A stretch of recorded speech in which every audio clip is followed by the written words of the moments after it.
Olá pessoal, hoje nós vamos falar sobre núcleo. E o que é esse núcleo? É essa membrana que envolve o material genético que nós consideramos uma organela.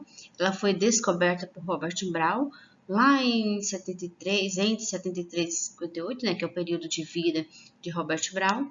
E ele vai reconhecer essa parte da célula como uma parte fundamental.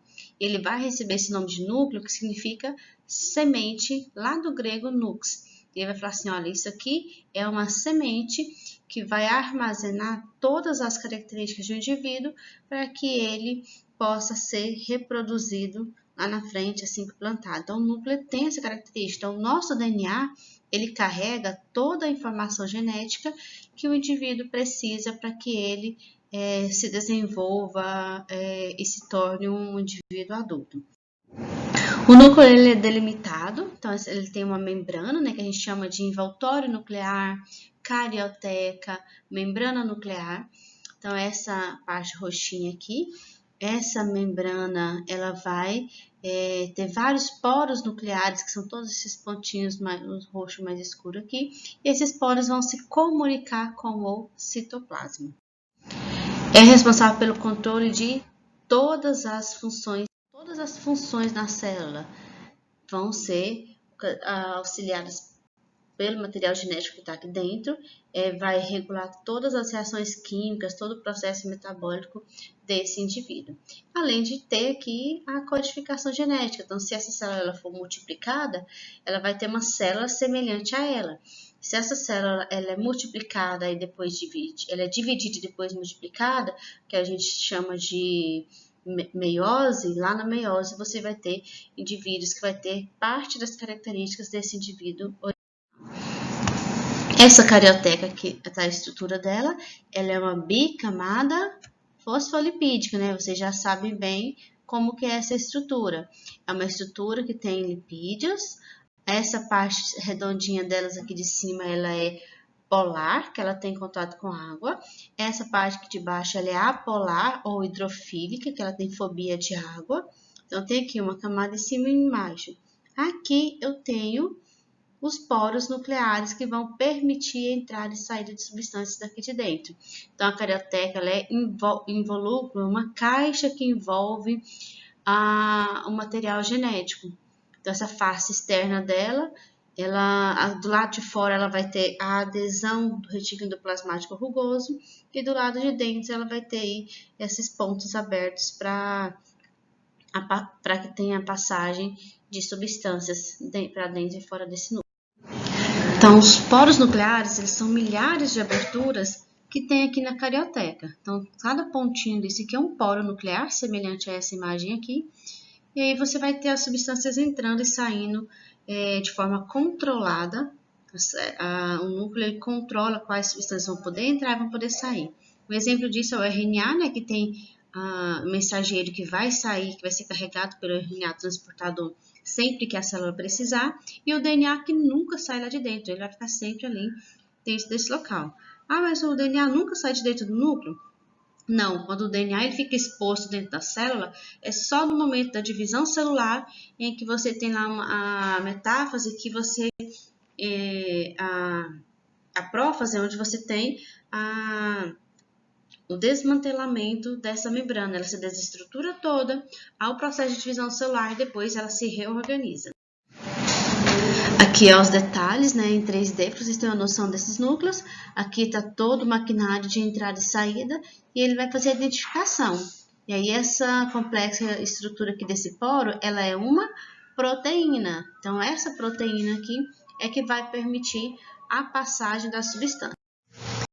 A cromatina, ela é esse emaranhado aqui de fios, não sei se vocês conseguem ver, que ele está ao longo de uma água, de um líquido que fica dentro desse núcleo. Então, a cromatina, ela é o DNA, só que totalmente disperso. Ele não está enrolado em formato de cromossomo. Cromossomo e cromatina é a mesma coisa? Sim. O que muda? O estado físico e estrutural dessa molécula. Quando eu tenho um cromossomo, quando esses fios aqui que estão emaranhados, que estão soltos, eles se enrolam em uma proteína que nós chamamos de histona. Essa histona ela vai armazenar ali em sua volta, ela funciona como se fosse um novelo, ela vai enrolando o DNA nessa proteína e aí ele dá a estrutura de cromossomos. Só que nessa forma que está essa imagem, ele está em forma de cromatina. Então, essa estrutura é a estrutura de uma cromatina. Os nucleolos, o que são esses nucleolos? Os nucleolos você vai conseguir visualizar ele em algumas situações, quando você olha no microscópio, ele vai estar em algumas áreas específicas aqui da cromatina, e ele é um acúmulo de RNA. Então, tudo que vai acumulando de RNA, de sobras, de resíduos, de algum processo de divisão, de cópia, quando a célula está fazendo a cópia do DNA em forma de RNA mensageiro e sobra algum pedaço, os primers que vão cortando esse pedaço, eles vão sendo acumulados aqui nesses nucleolos. Então, o nucleolo é um corpúsculo esférico, ele não tem uma membrana, e aí ele aparentemente ele parece uma esponja, tem aquela estrutura mais esponjosa, e você consegue visualizar ele em microscópio eletrônico. O que contém nesse nucleolo? RNA ribossômico. Então, você tem muito RNA, partes que vão sobrando ali dos RNAs que são copiados do DNA, e eles vão sendo armazenados nesses nucleolos. A molécula química, então ela já muda completamente de substância. Então, quando você tem o RNA, você passa a ter uma uracila e não mais uma timina, como era lá no DNA. Então, esse RNA ele é um ácido nucleico, ele é produzido a partir de uma molécula de DNA específica. E os cromossomos? O que são esses cromossomos? É aquele mesmo material genético que estava lá em forma de cromatina, agora adensado e condensado em uma proteína chamada histona. Então, os cromossomos são estruturas que contêm uma longa molécula de DNA. Nosso DNA ele é bem grande. É interessante que alguns estudos que falam que a gente pegar uma fita de DNA e esticar ela pode chegar até 2 metros de comprimento, porque elas são muito longas. Então, o que ela faz? O que a célula faz para não perder nenhum pedaço? Cada pedacinho que ela perde no momento de divisão celular, você pode ter um processo de mutação e essa mutação pode ser deletéria. Pode levar o indivíduo à morte, principalmente se for um indivíduo unicelular. E o que a célula faz? Ela enrola esse DNA nessas histonas para poder se organizar melhor durante o processo de divisão. As histonas elas vão desempenhar um papel fundamental para esse enrolamento, porque aí você tem ela tem uma proporção de lisina e arginina que vai fazer com que os aminoácidos que são carregados positivamente se enrosquem ali e tenham não só esse enrolamento físico, mas também uma forte ligação química que mantém essa molécula juntas. Pensando que as moléculas de DNA elas vão predominar aí cargas negativas. Então, o DNA tem carga negativa, os aminoácidos vão ser carregados positivamente, então eles se atraem, ficam ali fixados para o momento da divisão celular. Esse aqui é um cromossomo simples, ele tem 2 braços, né? Você tem o braço aqui nessa parte de cima, esse meio que a gente chama de centrômero e o outro braço. E aí, quando você visualiza a nossa cariotipagem, né? Todos os nossos cromossomos, por exemplo, o cromossomo humano de 46, você vê essa imagem lá, só que cada um com uma estrutura. Esse aqui já é um cromossomo duplo, 4 braços e tem um centrômero aqui. Aqui no meio eu posso chamar de cromátides, né? Essa cromátides irmã dessa.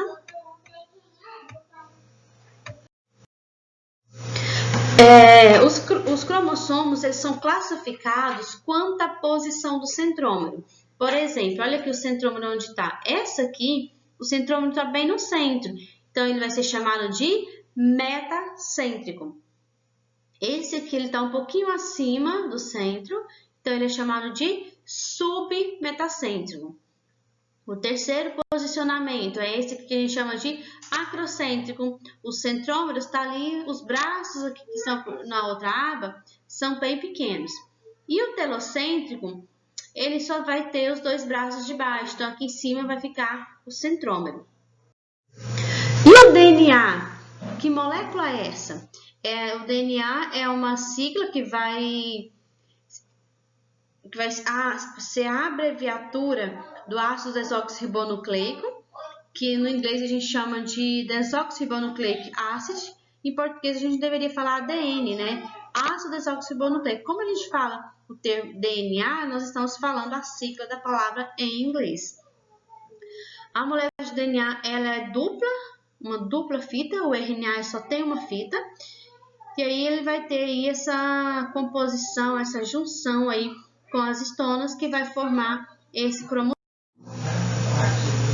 Os dois filamentos que compõem o DNA se enrolam uns sobre os outros e vai formar uma dupla hélice. Nessa dupla hélice, dá para vocês visualizarem a imagem, ela está em formato espiral, né, como se fosse aquele arame do caderno de vocês. E aí você vai ter milhares de nucleotídeos para formar uma única molécula de DNA. Quem foi uma das pessoas que começaram a tentar entender qual era a composição desse DNA, o que tinha nesse núcleo?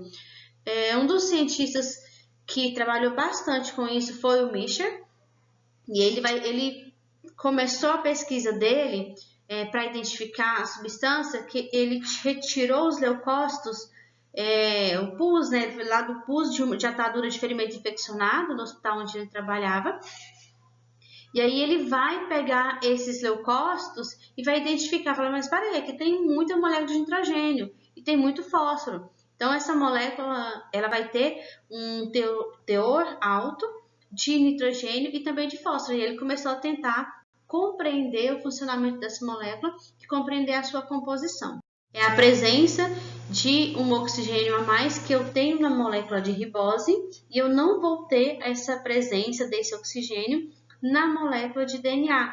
Por isso ele é chamado de desoxirribose, por causa da ausência desse oxigênio na hora de sintetizar essa molécula. Outros dois cientistas que foram bastante importantes para a pesquisa sobre o DNA são o bioquímico e o biologista Watson e Crick. Então, eles fizeram o modelo da hélice do DNA. Como que era a ligação? Como eu comentei com vocês, o DNA ele é uma fita muito longa. Se você estica ela pode chegar até entre 2 e 4 metros de comprimento, quando você coloca ela em linha reta. O Watson e Crick eles vão criar esse modelo. Essa imagem aqui mais antiga mostra o primeiro modelo que eles fizeram. Então eles fizeram todas as ligações molécula por molécula para tentar mostrar como que é essa fita de DNA. Esse aqui já é um modelo mais recente, proposto aí, na década de 1990, quase chegando aí nos anos 2000. Eles refizeram a montagem já de um modelo aqui tridimensional, com moléculas mais adequadas para mostrar como que é esse modelo. Mas essa ideia desse modelo anatômico do DNA surge nas pesquisas de Watson e Crick. Quais são as principais características em relação do DNA?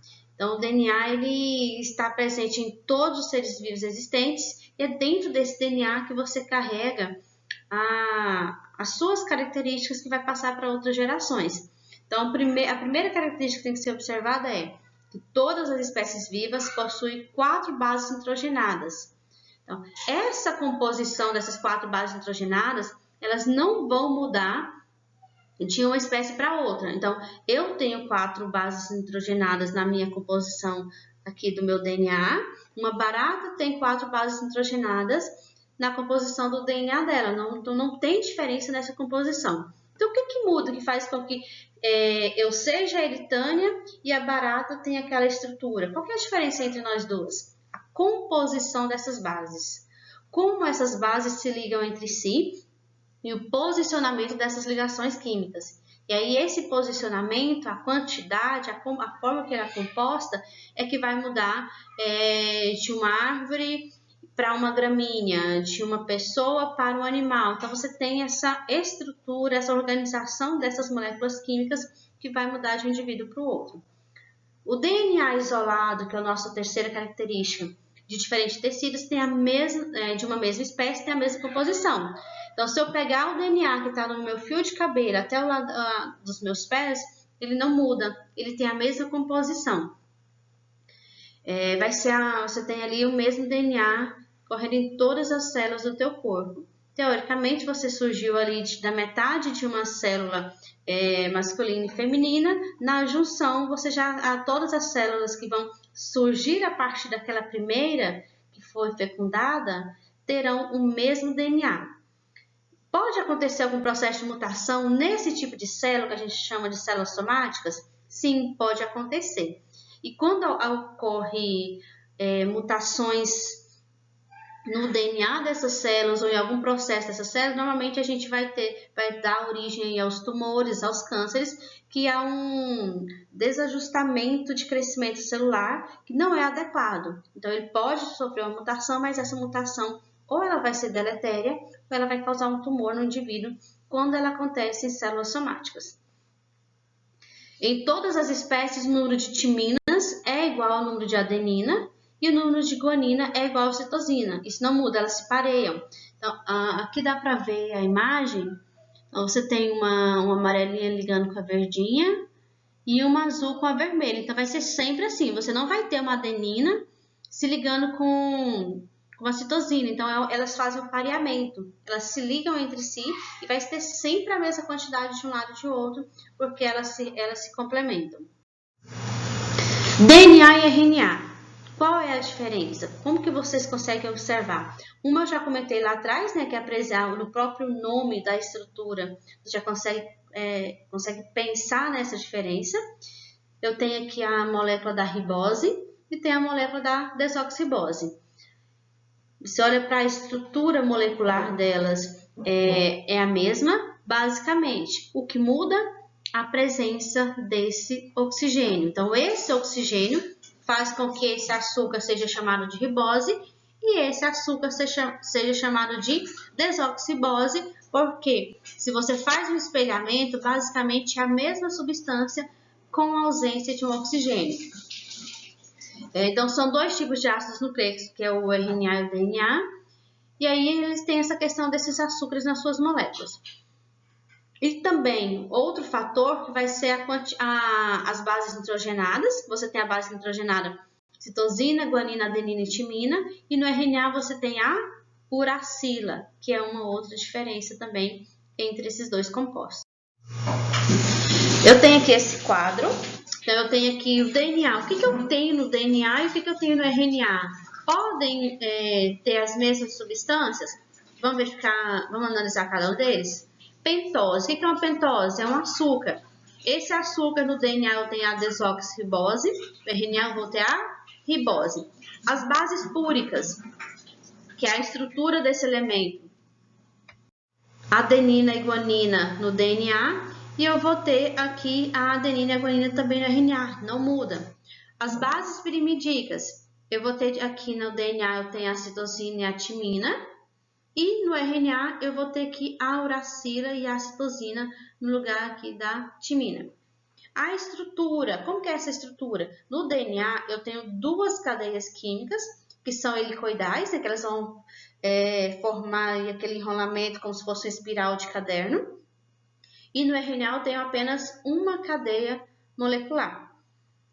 A enzima, qual é a enzima que vai fazer o corte na hora da divisão, na hora da cópia, na hora do processamento? No DNA eu tenho a desoxirribonuclease, ou DNase, que é a enzima que vai identificar o DNA e que vai agir para algum processo metabólico com esse DNA. E no RNA eu vou ter a ribonuclease, ou a RNase. Qual é a origem? De onde surge o DNA e de onde surge o RNA? O DNA ele vai surgir da replicação. Então, eu tenho uma célula ancestral, ela vai produzir, vai duplicar esse DNA e ela vai se dividir. Que é o que a gente vai ver na nossa próxima aula, que é o processo de mitose. Ou um processo de meiose, se eu estiver falando de célula sexual. O RNA ele vai surgir no momento da transcrição. O que é a transcrição? É a cópia de uma parte do DNA. A célula ela tem as enzimas de identificação, ela vai identificar lá no DNA qual é a parte dela que ela precisa para poder transcrever uma proteína, para poder sintetizar uma proteína.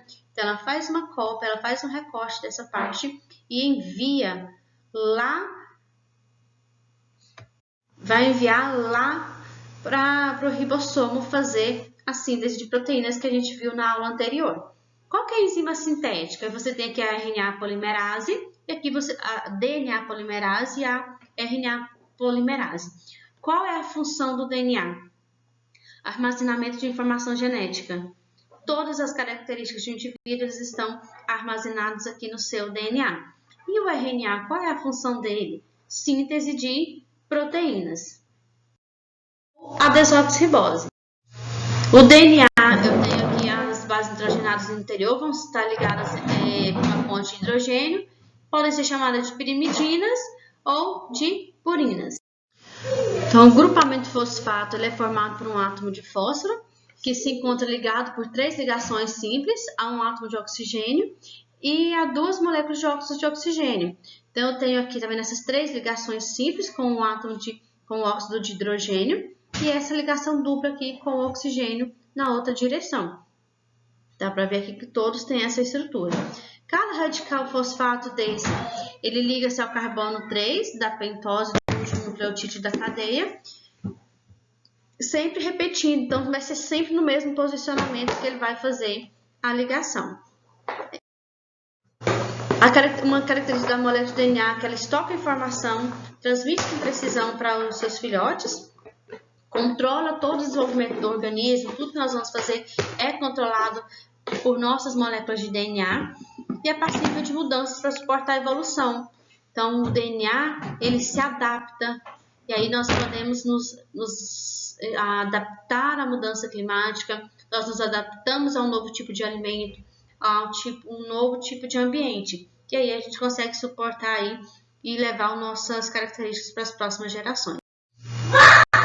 O DNA mitocondrial, ele é diferente das outras organelas porque ele é arredondado. Então, lá na mitocôndria, eu tenho um cromossomo circular mitocondrial. Ele é limitado. Então, a gente chama ele de DNA, mas também possui as características de passar para as próximas gerações.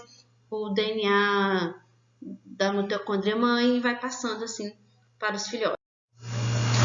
Esse aqui é o DNA mitocondrial. Ele vai codificar aí apenas 37 genes. E enquanto o nosso DNA, ele codifica aí cerca de 100 mil genes. E o que representa que esse DNA celular aqui vai ser apenas 1 a 2% disso. Então, essa molécula aqui é o DNA que está ali presente nas mitocôndrias. O que são genes? Genes é a unidade fundamental da hereditariedade.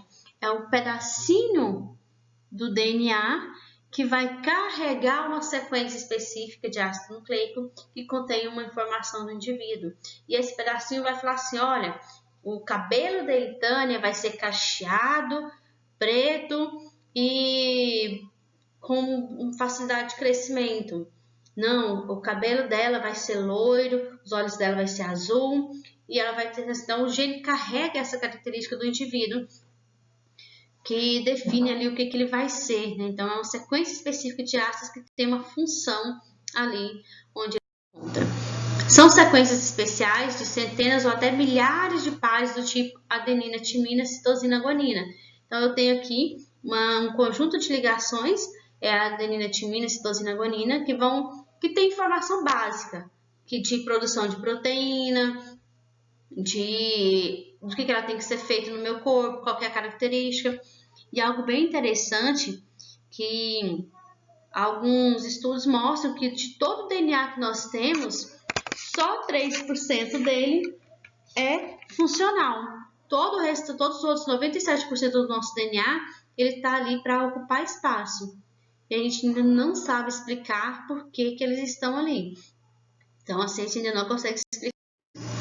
Funções, localização e outras informações. Os genes controlam não só a estrutura, mas também todo o organismo. Então, desde a as células lá do nosso cérebro, todo o nosso corpo, as células não, os genes lá dos nossos neurônios estão mandando informação o tempo todo para outros locais, produzindo proteína, sintetizando proteína, para que o nosso corpo funcione bem. Quimicamente, você tem aqui um gene, cada gene tem uma sequência de DNA, então tem aqui o gene 1 e o gene 2. Então, esse pedacinho aqui, esse outro pedacinho. Eu tenho essa sequência aqui, ó. Adenina, timina, adenina, citosina, guanina, citosina, guanina, citosina. E essa sequência é o que vai fazer com que eu seja diferente de você, que o seu filho seja diferente de você, que sua esposa seja diferente de você, que a sua esposa seja, o seu esposo seja diferente de você. Por quê? Porque essas características, elas mudam de acordo com essa sequência aqui. Então, uma letrinha dessa que ela muda de lugar, eu posso mudar completamente a característica daquele gene. Esses aqui são os cromossomos, né? Os nossos cromossomos, nossos 23 pares. Então, viu que a gente estudou lá, mas cadê esse que também está sem, não dá para saber. Realmente, é muito difícil quando você olha realmente os genes de cada indivíduo, que a estrutura dele, cada gene ele tem a sua própria característica. Eu só trouxe essas imagens aqui para vocês terem uma noção que no momento da divisão celular pode acontecer alguns erros, alguns erros cromossômicos, né, na hora da divisão, pode passar algum gene, faltar algum. No caso da síndrome de Down, eu tenho a trissomia do 21. Então, esse aqui, que deveria ser só 2, vem um gene a mais. E esse gene a mais modifica completamente a característica dos indivíduos. A síndrome de Down também pode acontecer aqui a trissomia do cromossomo 13. Só que boa parte dos casos que acontecem esse tipo de trissomia ela é deletéria, então esse indivíduo ele não sobrevive por muito tempo. Essa aqui é a síndrome de Patot, também é provocada aqui na trissomia do cromossomo 13, e aí ela tem uma das principais características da síndrome de Patot, além da microcefalia ou da hidrocefalia, é a dextrocardia. O que significa isso? É a síndrome do coração invertido. O coração da pessoa, ele é ao contrário, ele nasce ao contrário, a formação dele é ao contrário. E isso provoca algumas confusões no organismo na hora do bombeamento sanguíneo. E aí o indivíduo pode ter algumas fragilidades no coração. Essa aqui é a síndrome de Klinefelter. A síndrome de Klinefelter, eu tenho aqui 2XY. Então, a trissomia ela aconteceu aqui no X, e aí eu vou ter umas características de alguns indivíduos que serão mais com características femininas, porque ele era para ser um X e um Y, então, mas ele tem um X a mais. Mas ele é masculino e ele tem essas características no seu corpo ali, por causa dessa presença do cromossomo. A síndrome de Turner já é o contrário, ela já faltou um cromossomo Y, então ela só tem um cromossomo X, e aí ela também tem suas peculiaridades ali na característica dessas. A síndrome de Edwards tem até um filme recente que fala sobre essa síndrome, que é a trissomia do cromossomo 18, e também vai ter as suas características específicas ali para os indivíduos que têm essa síndrome. Quando ocorrem essas mutações em células germinativas, no óvulo, no espermatozoide, você pode transmitir, sim, essas mutações para as próximas gerações. Tá? Então, se acontecer uma trissomia, se acontecer alguma alteração lá no DNA, na célula no óvulo ou no espermatozoide, eu vou vou passar isso para os meus filhos. Agora, se a mutação acontece nas minhas células somáticas, em todo o restante do meu corpo, exceto as sexuais, isso não é passado para a próxima geração. Só eu vou ter aquela mutação. E essa mutação aí, ela pode resultar em alguns tipos de cânceres, algumas pintas, algumas manchas no indivíduo. Essa imagem aqui, não sei se dá para ver aqui, você tem aqui células normais no tecido. Houve algum erro aqui no processo de divisão celular. Agentes cancerígenos atuaram aqui, se pode ter algum fator ambiental, algum alimento, irradiação, alguma coisa que desencadeou essa anormalidade aqui no DNA. Essa célula que passou por um processo de mutação, ela começa a sofrer alteração no material genético dela, ela vai ter mudanças e aí ela começa a provocar tumores. E aí esses carocídeos que não estão de acordo, que vai ter ali, que surge em determinados locais, ela provoca um desarranjo na estrutura do local e aí você começa a ter algumas erupções, algumas manchas, alguns tumores no organismo. O que é um genoma? Genoma é um código genético que possui toda a informação de indivíduo. A informação hereditária, então é um conjunto de DNA. Então você começa a estudar cada gene desse aqui. Você faz, a gente costuma dizer que a gente faz a leitura desse gene, para que ele serve. E aí você consegue compreender o que faz cada partezinha dessa no organismo. Esse termo foi criado aí por Hans Winkler, um professor da Universidade de Hamburgo, e aí ele fez a sequência dos 23 pares de cromossomos que nós temos, e aí ele chegou a uma conclusão que nós temos 27 mil genes. E aí ele começou a estudar e analisar esses genes. O genoma é a soma dos genes que define como vai ser o ser vivo, então tudo que nós temos ali, todas as características, todas as informações para formar um novo indivíduo. Eu consigo também perceber quais são as doenças que estão descritas ali naquele genoma. Eu posso falar que se você com tal idade, você vai ter determinadas doenças, você tem predisposição, porque você carrega determinados genes. Eu posso entender isso desde estudar as células de um elefante como a das bactérias, porque se eu conheço o DNA de uma única célula, eu conheço todo o restante do corpo daquele.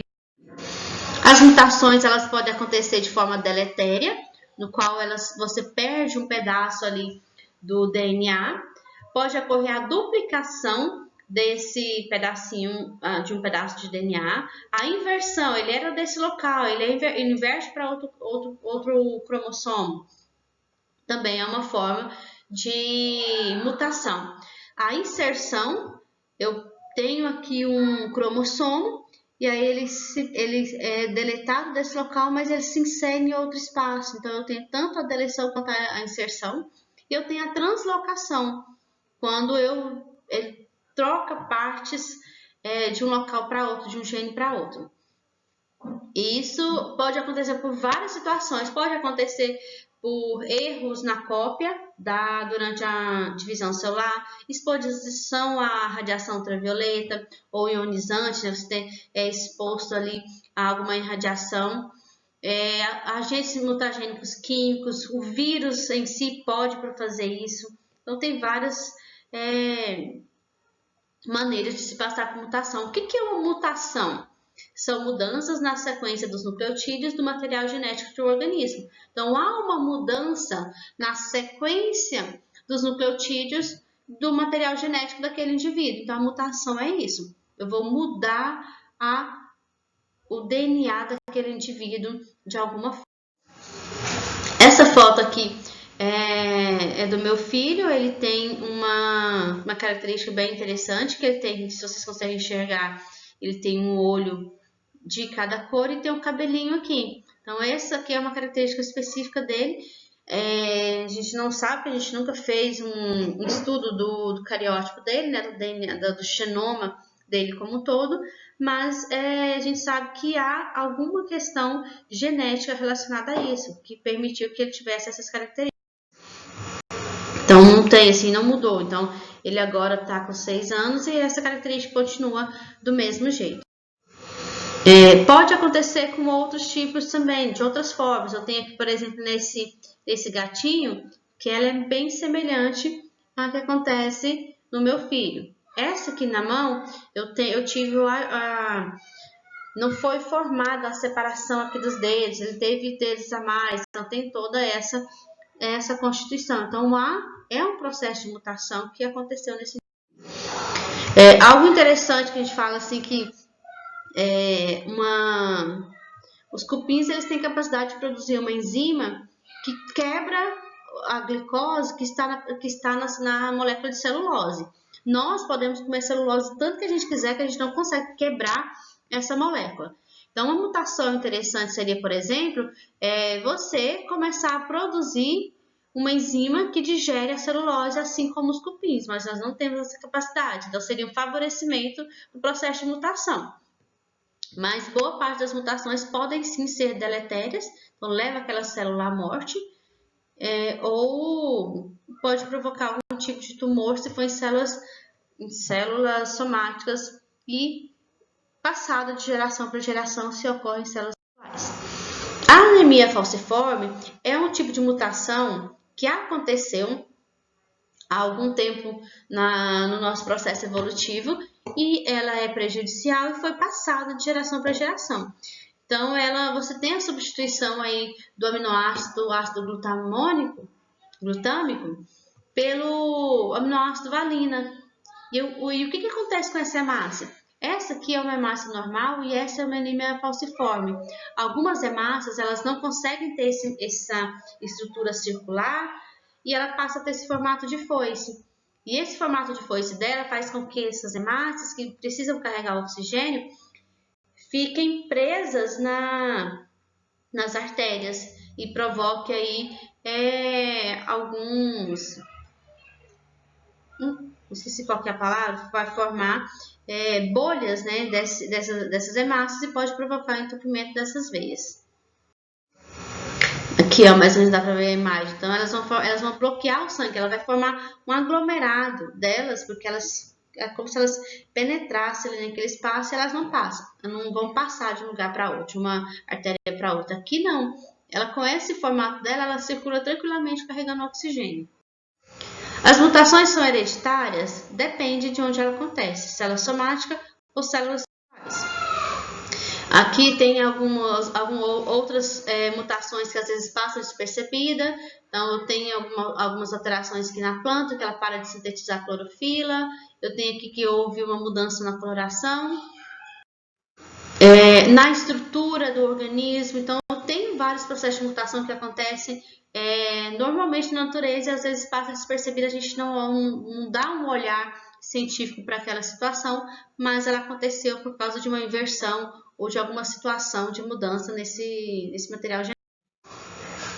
Ou pode ser provocado, né? Quando é o caso de uma guerra química, quando você utiliza agentes que você sabe que provocam mutações, raio-x, o fumo, por exemplo, a luz ultravioleta, o gás mostarda, que foi muito utilizado aí durante a Segunda Guerra Mundial, o ácido nitroso também. Então, são elementos que você sabe que em contato com a célula pode provocar mutação.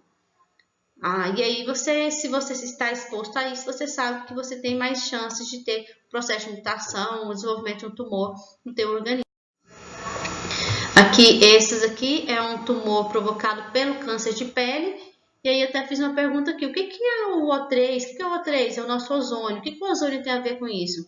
A nossa camada de ozônio, ela diminui a incidência solar sobre o nosso planeta. É como se ela diminuísse essa incidência. Quando eu fico muito exposto ao sol, essa irradiação solar, ela pode provocar queimaduras na minha pele e pode provocar os processos de mutação. O albinismo é causado por uma mutação numa enzima, né, a tirosinase. Então, você pode ter pessoas totalmente negras, mas você pode ter pessoas albinas, e essas pessoas albinas é porque elas passaram por um processo na tirosinase e vai transformar essa enzima, ela para de produzir a melanina, que dá a cor, né, essa cor mais escura da nossa pele. Isso pode acontecer em pessoas, animais, plantas, então qualquer espécie pode passar por essa modificação. Ao invés de produzir a enzima específica para aquela célula, ela vai produzir outra, então ela deixa de produzir a melanina, deixa de produzir outra estrutura, e aí aquela pele, aquele material vai ficar branco, né, sem a produção de substâncias mais escuras. curas.